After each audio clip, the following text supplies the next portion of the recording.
Sorry కల్పించండి.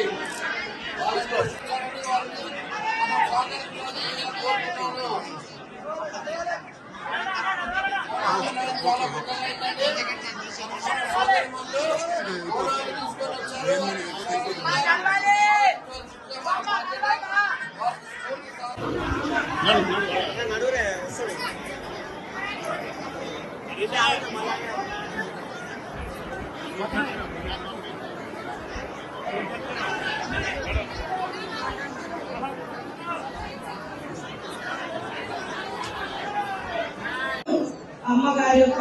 దిక్కులను మీ అందరి మీద ఉంటాయని తెలియజేస్తూ ఇక్కడ ఈ కార్యక్రమంలో పాల్గొంటున్నటువంటి భక్తుల సౌకర్యార్థము వివిధ రకాలుగా ఇక్కడ పాల్గొన్నటువంటి సేవకులకు అందరికీ పోలీసు కావచ్చు, ఎండోమెంట్ కావచ్చు, అదేవిధంగా పత్రికా మీడియా కావచ్చు, రకల్ సేవ మానవ సమితి కావచ్చు, అదేవిధంగా ఉదయం నుంచి ఇక్కడే ఉన్నటువంటి మంత్రి గారు పొన్నం ప్రభాకర్ గారు కావచ్చు, అదేవిధంగా ఎండోమెంట్ కమిషనర్ గారు కావచ్చు, శైలజ అయ్యర్ గారు, అదేవిధంగా